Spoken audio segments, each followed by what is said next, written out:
नमस्कार, जय हिंद। तो कैसे हैं आप? आशा करते हैं आप अच्छे होंगे और आपकी ट्रेडिंग भी अच्छी चल रही होगी। दोस्तों, इसके पीछे वाले वीडियो में हमने मार्केट का ढेर सारा टर्म सीख लिया है। अगर आपने वो वीडियो नहीं देखा है तो डिस्क्रिप्शन बॉक्स में प्लेलिस्ट का लिंक है, आप वहां से देख सकते हैं। दोस्तों, फाइनली जिस दिन का हम बेसब्री से इंतजार कर रहे थे वो दिन आ ही गया। तो आइए इस सफर की शुरुआत करते हैं। दोस्तों, आज हम बात कर रहे हैं ऑप्शन और फ्यूचर सेगमेंट की। आज से हम ऑप्शन के बारे में सीखेंगे। दोस्तों, आगे बढ़ने से पहले मैं एक चीज आपको बताता हूँ कि जो ऑप्शन ट्रेडिंग होती है, मैं यहाँ लिख देता हूँ। देखिए, ये जो अपना ऑप्शन है ये क्या है ना, ये हाई रिस्क है। क्या है? ये हाई रिस्की है। ये हाई रिस्क है। तो दोस्तों, यहाँ जाने से पहले आपको बहुत सारी सावधानियां आपको बरतनी चाहिए, तभी आपको ऑप्शन में ट्रेड करना चाहिए। ठीक है। तो दोस्तों, ऑप्शन और फ्यूचर ट्रेडिंग क्या होता है, कैसे करते हैं, इसके बारे में हम डिटेल बात करेंगे इस वीडियो में। तो आपको वीडियो में कंप्लीट साथ में मेरे बने रहना है। ठीक है। आइए देखते हैं। दोस्तों, जो हमारा ऑप्शन और फ्यूचर होता है ये किसके अंतर्गत आता है? तो इसको बोलते हैं डेरिवेटिव। डेरिवेटिव सेगमेंट के अंतर्गत हमारा आता है कौन सा? दो ऑप्शन आते हैं। एक होता है जिसको हम कहते हैं फ्यूचर फ्यूचर और दूसरा आता है जिसको कहते हैं हम ऑप्शन। ये दूसरा आता है जिसको बोलते हैं हम ऑप्शन। दोस्तों, ये फ्यूचर और ऑप्शन क्या होता है, इसमें ट्रेडिंग कैसे होती है, इन सब के बारे में हम ना डिटेल से बात करेंगे। तो अभी आपको ये डेरिवेटिव मार्केट का जो आता है, हमारा फ्यूचर आता है और ऑप्शन आता है, आपको ये दिखाई दे रहा होगा। अभी हम क्या करते हैं कि जो ऑप्शन और हमारा फ्यूचर होता है ये काम कैसे करता है, इसको बनाने की जरूरत क्या पड़ी। तो दोस्तों, इसके बारे में थोड़ा बहुत बात कर लेते हैं और इसके इंट्रोडक्शन के बारे में बात करते हैं। उसके बाद से इसके बारे में हम डेप्थ में जानेंगे। तो अभी मैं क्या करता हूं कि आपको ये बताता हूं। देखिए, जो हमारा फ्यूचर होता है, यहाँ मैं लिख दे रहा हूँ। देखिए, ये जो हमारा फ्यूचर और ऑप्शन होता है, ये जो हमारा फ्यूचर और ऑप्शन होता है, ये क्या है ना कि एक तरह से कॉन्ट्रैक्ट होता है। कॉन्ट्रैक्ट होता है। ये कॉन्ट्रैक्ट कैसे होता है मैं आपको बताता हूँ। देखिए, जैसे मान के चलिए ये क्या होता है, ये कॉन्ट्रैक्ट। कॉन्ट्रैक्ट्स का मतलब होता है ना, जैसे समझौता होता है। हम हिंदी में क्या बोलते हैं इसको? समझौता। देखिए, मैं एक एग्जाम्पल के जरिए इसको समझाने की कोशिश करूंगा। आशा है इन चीजों को आप आसानी से समझ पाएंगे, और आपको समझ में आए तो आप कमेंट में जरूर बताइए। ठीक है। देखिए, ये समझौता कैसे होता है, क्या होता है, कॉन्ट्रैक्ट कैसे होता है, इसके बारे में मैं बात करता हूँ। जैसे मान के चलिए कोई दुकान वाला है, यहाँ मैं लिख दे रहा हूँ। देखिए, ये कोई दुकान वाला है और इस दुकान वाला का कोई एक क्या है, ग्राहक है। यहाँ पर ग्राहक है। देखिए, एक दुकान वाला है, एक ग्राहक है। अच्छा, दुकान वाले क्या है ना, ग्राहक को जरूरत है एक मोबाइल फोन की। किसकी जरूरत है? मोबाइल फोन की। ग्राहक को जरूरत है किसकी? मोबाइल की एक जरूरत है। और इस मोबाइल की कीमत कितनी है? मान के चलिए इस मोबाइल की कीमत कितनी है? 20,000 रुपए है। ठीक है। ये दुकान वाला है और ये ग्राहक है। तो ग्राहक क्या है ना, दुकान वाले के पास जाता है। दुकान वाला ग्राहक, जो ग्राहक है वो दुकान वाले के पास जाता है और बोलता है, भैया मुझे एक मोबाइल चाहिए। तो दुकान वाला दिखाता है, हाँ भाई ये मोबाइल है, 20,000 रुपये इसका क्या है, रेट है। तो ग्राहक बोलता है कि भाई ठीक है, वो तो मतलब ठीक है, 20,000 रुपया रेट है इसका। बट क्या है ना कि मुझे अभी नहीं लेना है, अभी मुझे एक हफ्ते बाद या एक महीने बाद ही लेना है।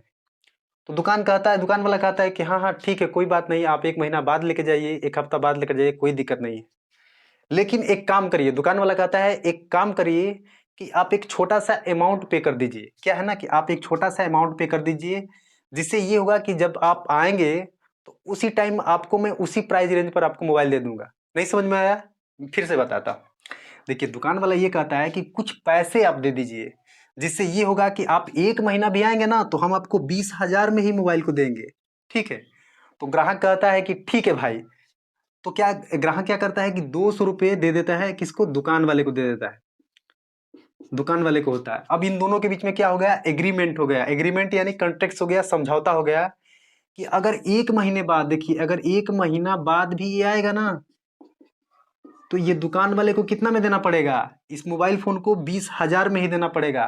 भले ही इसका रेंज, इसका अगर प्राइस बढ़ के 24,000 भी हो जाएगा ना, तो दुकान वाले को क्या है ना कि 20,000 में ही देना पड़ेगा ग्राहक को, क्योंकि इन दोनों के बीच में क्या हुआ है? समझौता हुआ है, कॉन्ट्रैक्ट हुआ है। अगर दोस्तों क्या होता है कि प्राइस का रेट अगर घट जाता है, अगर ये 20,000 से घट के कितना हो जाता है? 18,000 होता है, तब क्या होगा? तो तभी भी आपको क्या है ना कि तभी भी दुकान वाला मोबाइल को कितना में देगा? 20,000 में ही देगा। तो दोस्तों, यहाँ एक बात हमें समझ में आई कि जब प्राइस यहाँ से बढ़ जाता है तो ये ग्राहक को फायदा हो जाता है, क्योंकि जब 20,000 का मोबाइल था, ये 24,000 हो गया, तो ग्राहक का एग्रीमेंट हुआ था 20,000 पर, तो ये ग्राहक का फायदा हो गया। अगर हम बात करें कि दुकान वाला जब रेट घटता है तो किसको फायदा होता है? दुकान वाले को फायदा होता है, फिर भी ये 20,000 में बेच रहा है, यानी उसका रेट घट गया है फिर भी 20,000 में बेच रहा है। तो दोस्तों ये चीज आप समझ गए होंगे। अब मैं समझाता हूं कि ये दुकान वाला कौन है और ये ग्राहक कौन सा है। अगर आप ऑप्शन ट्रेडिंग थोड़ा बहुत जानते होंगे तो मैं आपको बताता हूं। ये दुकान वाले को हम कहते हैं सेलर, ठीक है, ये सेलर है और ये बायर है, ठीक है, ये बायर है। और इन्हीं दोनों के बीच में क्या होता है कि हम स्ट्राइक प्राइस जो हमारा होता है वही अपना क्या होता है कि समझौता होता है कि इस स्ट्राइक प्राइस पर मैंने ये चीज लिया है।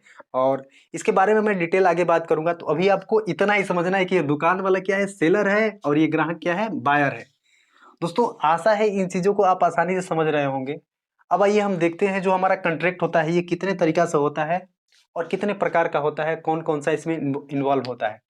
तो देखिए मैं इसको मिटा लेता हूं और उसके बाद से मैं आपको बताता हूं। देखिए ये जो हमारा कंट्रैक्ट होता है ये दो तरीका का होता है। एक होता है हमारा कंट्रैक्ट्स। देखिए कंट्रैक्ट जो होता है ये दो प्रकार का हमारा होता है। पहले को बोलते हैं फॉरवर्ड, देखिए मैं यहाँ लिख दे रहा हूँ, इसको बोलते हैं फॉरवर्ड, फॉरवर्ड कंट्रैक्ट होता है। और दूसरा जिसको बोलते हैं फ्यूचर कंट्रैक्ट होता है, फ्यूचर। अच्छा दोस्तों ये जो फॉरवर्ड होता है और फ्यूचर कंट्रैक्ट ये दोनों होता है, ये कंट्रैक्ट मतलब समझ रहे हैं, ये समझौता है, हमेशा इसको समझते रहिए, ये समझौता है इन दोनों के बीच में, ग्राहक और दुकान के बीच में, दुकानदार के बीच में। देखिए दो तरीके से हमारा कंट्रैक्ट होता है, एक तो होता है फॉरवर्ड और एक होता है हमारा फ्यूचर। अच्छा फॉरवर्ड क्या होता है अभी मैंने आपको बताया। देखिए एक दुकानदार था और एक ग्राहक था, इन दोनों के बीच में क्या हुआ था, समझौता हुआ था। तो ये किसके अंतर्गत हो रहा है, ये फॉरवर्ड के अंतर्गत हो रहा है, ये फॉरवर्ड कंट्रैक्ट इसको बोलते हैं। लेकिन अगर मैं ये कहूं कि फ्यूचर क्या होता है, तो फ्यूचर वो होता है जिसमें एक्सचेंज शामिल हो जाता है, सेबी शामिल हो जाती है। यानी कहने का मतलब कि इन दोनों के अलावा कोई और व्यक्ति इसमें शामिल हो जाता है, कहता है नहीं नहीं भाई जो तुम कंट्रैक्ट कर रहे हो उसमें मैं भी रहूंगा, मैं देखूंगा, मैं सबूत के तौर पर कि हाँ आपके बीच सब कुछ सही चल रहा है ना। तो इसके बीच क्या आ जाता है, एक्सचेंज आ जाता है, इसके बीच क्या आ जाता है, एक्सचेंज। अब ये पूछेंगे कि एक्सचेंज क्या है, तो मैंने आपको बताया था कि एक्सचेंज दो तरीके का होता है, इस एक को बोलते हैं बीएससी, एक को बोलते हैं एनएससी। अगर स्टार्टिंग से मेरी क्लास देख रहे हैं तो आपको ये आसानी से समझ में आएगा, Bombay stock exchange, national stock exchange. तो जब हम फ्यूचर में ट्रेड करते हैं इसमें क्या होता है ना, ट्रेड होता है। देखिए यहाँ क्या होता है, ये एक ऑप्शन आ गया यहाँ ट्रेड। जब आप ट्रेड करते हैं तो उसमें एक्सचेंज क्या होते हैं, इन्वॉल्व हो जाते हैं, उसमें बीएससी इन्वॉल्व हो जाती है, एनएससी इन्वॉल्व हो जाती है। और यहाँ फॉरवर्ड वाले में केवल दो ही आदमी रहता है, ठीक। लेकिन इसमें क्या है ना कि इसमें हम दोनों के अलावा यानी ग्राहक और सेलर के अलावा कोई और भी उसमें शामिल हो जाता है, तो इसको बोलते हैं फ्यूचर कॉन्ट्रैक्ट्स। दोस्तों अगर ये हम बात करें कि मेजर डिफरेंट की क्या बात, इसमें दोनों में मेजर डिफरेंट क्या है तो उसकी बात करते हैं। तो देखिए इस, इसमें आते हैं बड़े बड़े बैंक आ जाते हैं, बड़े बड़े बैंकों के बीच में होता है फॉरवर्ड कॉन्ट्रैक्ट। उसके बाद से कॉरपोरेट वाले होते हैं, उनमें होता है कॉरपोरेट, ठीक है। और इसमें क्या होता है ना कि इसमें हमारा एक्सचेंज शामिल हो जाता है, एक्सचेंज, ठीक है। और इसमें इसका ट्रेड होता है, इसमें इसका ट्रेड होता है। दोस्तों आशा है आप ये कंट्रैक्ट्स को समझ गए होंगे कि जैसे हम कोई एग्रीमेंट करते हैं या समझौता करते हैं, तो इन बातों को आप समझ गए होंगे। दोस्तों और इसके आगे थोड़ा और बढ़ते हैं तो एक चीज मैं और आपको बताता हूँ, ठीक है। दोस्तों हम बहुत ही डिटेल बात करेंगे, अभी मैं आपको ओवरव्यू देने की कोशिश कर रहा हूँ कि आप इन चीजों को समझते रहिए। देखिए ये होता है हमारा डेरी,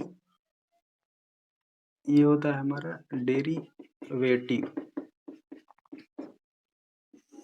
दोस्तों डेरिवेटिव के अंदर ही हमारा क्या है ना, दो तरीके का ट्रेड होता है, एक को बोलते हैं फ्यूचर, एक को बोलते हैं फ्यूचर और दूसरे को बोलते हैं क्या, ऑप्शन, ठीक है। ये हमारा है ऑप्शन और ये फ्यूचर, इन दोनों के बारे में बात करते हैं। दोस्तों ये फ्यूचर और ऑप्शन में डिफरेंट क्या है, ये कैसे है, इसके बारे में हम थोड़ा बहुत बात करते हैं। देखिए जो फ्यूचर अपना होता है ना, जैसे मान के चलिए कि कोई किसान है, एक देखिए एग्जांपल छोटा सा ले रहा हूं मैं समझाने के लिए। कोई किसान है, किसी किसान के पास मान के चलिए कोई टमाटर है, क्या है इसके पास, टमाटर है। टमाटर है तो ये क्या करता है कि इसको टमाटर को मार्केट में बेचना है। लेकिन जब ये फ्यूचर वाले मार्केट में जाता है तो देखता है कि प्राइस हमेशा ऊपर नीचे होती रहती है। तो इस किसान को कहीं ना कहीं क्या आता है, डर सताता है कि ये जो टमाटर है ये इसका किस रेंज में बेचेगा। तो ये सही समय का इंतजार करता है, तो ये फ्यूचर ऐसे काम करता है।